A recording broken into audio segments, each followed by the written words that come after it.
Energy conservation അഥവാ ഊർജ്ജ സംരക്ഷണത്തിന് വേണ്ടി ഒരുപാട് സ്കീംസുകളും പ്രോഗ്രാംസുകളും BE അഥവാ ബ്യൂറോ ഓഫ് എനർജി എഫിഷ്യൻസി നടത്തി വരുന്നുണ്ട്. അതിപ്പോൾ ചെറിയ റെസിഡൻഷ്യൽ ബിൽഡിംഗ് ആയാലും എനർജി ഇൻറ്റൻസീവ് ആയിട്ടുള്ള ഇൻഡസ്ട്രികളിലായാലും എങ്ങനെ എനർജി കൺസർവേഷൻ നടത്തണമെന്നുള്ള സ്റ്റാൻഡേർഡ്സുകളും സിസ്റ്റവും BEക്കുണ്ട്.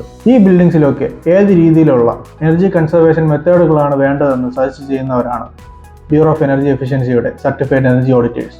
വൈദ്യുതിയുടെ ഈ വീഡിയോയിലൂടെ നമ്മൾ നോക്കുന്നത് ബ്യൂറോ ഓഫ് എനർജി എഫിഷ്യൻസിയുടെ സർട്ടിഫൈഡ് എനർജി ഓഡിറ്റേഴ്സും അതിൻ്റെ എക്സാമിനേഷനെ കുറിച്ചാണ്. ബ്യൂറോ ഓഫ് എനർജി എഫിഷ്യൻസി എല്ലാ വർഷവും നാഷണൽ സർട്ടിഫിക്കേഷൻ എക്സാമുകൾ നടത്തി വരുന്നുണ്ട്. ഇതിൽ 2 സർട്ടിഫിക്കേഷനുകളാണുള്ളത്, സർട്ടിഫൈഡ് എനർജി മാനേജറും സർട്ടിഫൈഡ് എനർജി ഓഡിറ്ററും. ഈ എക്സാമിനേഷൻ്റെ ക്വാളിഫിക്കേഷൻ എന്ന് പറയുന്നത് എനർജി ഫീൽഡിൽ ഓപ്പറേഷൻസ്, മെയിൻ്റനൻസ് ആൻഡ് പ്ലാനിങ്ങിൽ എക്സ്പീരിയൻസ്ഡ് ആയിട്ടുള്ള BTechോ അല്ലെങ്കിൽ MTechോ അല്ലെങ്കിൽ BTech വിത്ത് MBA ഉള്ളവർക്ക് ഇതിൽ അപ്ലൈ ചെയ്യാവുന്നതാണ്. ഇതുകൂടാതെ തന്നെ എഞ്ചിനീയറിംഗ് ഡിപ്ലോമ ഉള്ളവർക്കോ അല്ലെങ്കിൽ MSc physics, MSc chemistry, MSc maths, MSc electronics എന്നിവയുള്ളവർക്ക് എനർജി മാനേജറിന് വേണ്ടി അപ്ലൈ ചെയ്യുന്നതാണ്.